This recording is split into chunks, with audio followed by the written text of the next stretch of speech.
Está complicado hablar después de Daniel y de Pablo da Silveira. Voy a hacer el viejo truco de decir que yo soy ingeniero y que entonces no tengo una gran verborragia, que creo que vengo demostrando que, en fin, a veces no me obligan a no tenerla, pero bueno. Mi reflexión iba más por el lado de... Pablo además nos deja ser autobiográfico, o sea que me mataron por todos lados. Iba más por el lado de ubicarnos en lo que fue el ambiente cristiano de posguerra, la fundación de las democracias cristianas en el mundo, el pensamiento de Maritain, de Lebret, lo que fue el cambio en la Iglesia Católica durante el Concilio Vaticano II, y cómo todo eso en Uruguay resonó muy fuerte.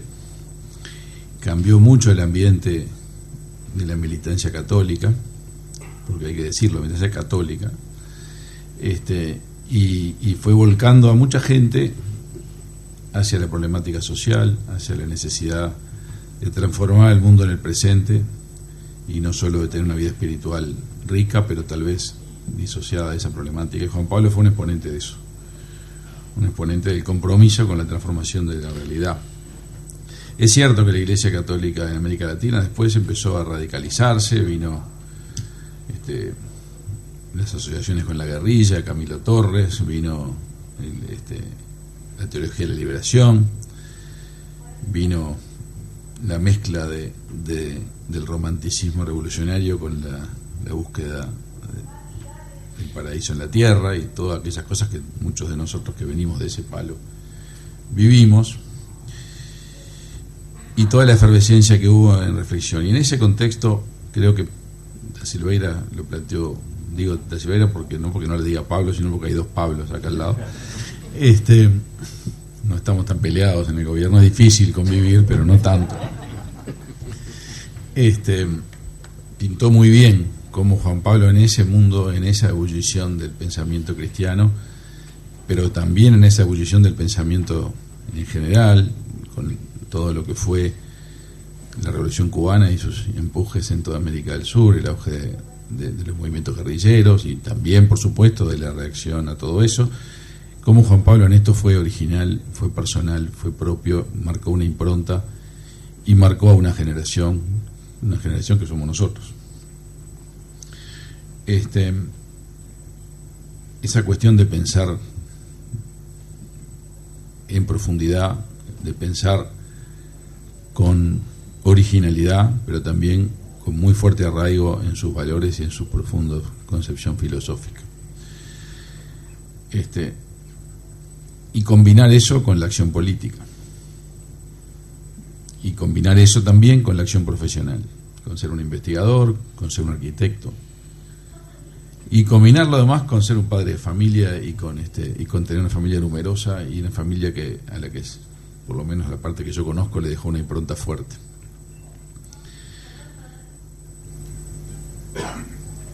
Entonces, claramente estamos ante una persona excepcional. Y eso fue lo que me movió aquí a aceptarle a Pablo Mieres la invitación. Y tenemos que ubicarnos en lo que era el Uruguay en fines de los 60, el nivel de conflictividad creciente, el nivel de polarización, de radicalización, los entusiasmos por un lado y los miedos por otro que todos tenían, y cómo en ese contexto, además, Juan Pablo fue una persona con vocación de diálogo y articulación, con mucha valentía, con mucha firmeza para denunciar, pero también con mucha capacidad de desarrollar una acción que tratara de fortalecer el sistema político y la democracia.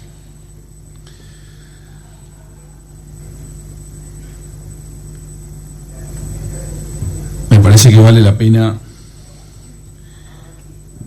un poquito más de reflexión sobre mística, desarrollo y revolución, porque más allá de todo lo que se dijo, creo que hay que rescatar varias cosas. Primero, su visión de que hacía falta una gran transformación social, pero hacerla en un contexto de Estado de Derecho, hacerla respetando la separación de poderes, buscando una democracia real, esencial, ampliándola, sí, con derechos económicos, sociales, culturales. En algún momento, en alguna medida también él como arquitecto empezaba a ver el tema ambiental como un tema importante, pero sin levantar anclas de lo que es el concepto de transformación en democracia. Y voy a leer algo que es de El perfil de la Revolución Cubana, un texto de él. En un país de instituciones estables, capaces de realizar sin desmoronarse una transformación, no admitiríamos nunca que se tomara por el atajo de la dictadura para ejecutar una transformación social. No aceptaríamos el argumento de que las dictaduras son eficientes y eficaces. No aceptaríamos el argumento del sacrificio breve de la libertad que proporcione el beneficio duradero de la justicia. No aceptaríamos la justificación misteriosa de que las revoluciones son así. Precisamente porque son reformas de fondo, por eso mismo es más importante el control popular, porque se trata de transformar la vida de un pueblo. La forma nueva debe ser serena y libremente discutida por un pueblo responsable. Hay que decir esto en esa época. La tentación de seguir un poquito más con este tema, tal vez pasándome un poquito de rosca, le voy a leer otro párrafo que tiene que ver con el presente. Que no se piense que la Revolución Cubana, ignorando su verdadera magnitud, en la Revolución Cubana, que no se disimulen los peligros. Cuéntense entre ellos, en toda su dimensión trágica, la de un fracaso de las transformaciones liberadoras, un bloqueo más allá a las esperanzas de elevación popular, el de agregar una nueva desesperanza a la amargura y el rencor de nuestros pueblos americanos. Con lo que estamos viendo que se transformó Cuba, con lo que estamos viendo que se transformó después Venezuela y lamentablemente también Nicaragua, no podemos más que decir cuánta razón tenía este hombre cuando las cosas recién empezaban, cómo su vocación de transformar la realidad era mucho más profunda y mucho más valiosa que el entusiasmo revolucionarista del que mencionaba Pablo. Es cierto que tuvo una visión estructuralista, es decir, una visión de la economía que hoy capaz que no compartimos, con mucho énfasis en temas como, por ejemplo, el tamaño de la propiedad de la tierra, políticas públicas desde el Estado para impulsar el desarrollo y menos confianza tal vez en la libertad en el mercado. Recetas que luego la historia mostraron en América Latina que no fueron tan efectivas. Y hoy, por lo menos en lo personal, nos apegamos a conceptos diferentes, más afines con la libertad económica, con la libertad de empresa, más afines con la innovación y el emprendimiento. Pero sí seguimos creyendo en la necesidad de una presencia fuerte del Estado, en lo social como habilitador, como generador de libertad mediante servicios que hacen posible que todos tengamos un acceso mínimo a aquello que nos permita vivir en libertad. Como dijo no hace mucho el presidente de la calle Pou, tenemos que tener un Estado fuerte para que el individuo pueda gozar del ejercicio de la libertad. Entonces, más allá de que podemos tener con el tiempo todo su evolución, Juan Pablo también, por supuesto,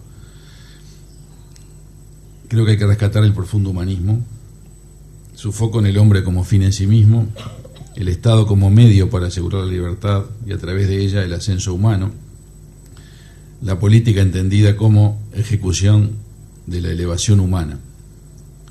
No tengo dudas de la vigencia de esto, una clara preocupación social por la inclusión, pero también un marcado énfasis en la centralidad de la persona humana, un rechazo a toda visión totalitaria que subordine el individuo en colectivo, que no tenga al ciudadano en el centro, como diríamos hoy, su defensa de la libertad frente a los desbordes del poder y su rechazo a los modelos autoritarios.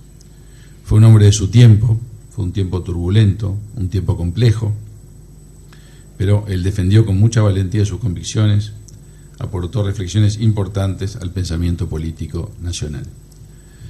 Nos sentimos de alguna manera todos sus alumnos. Muchas gracias.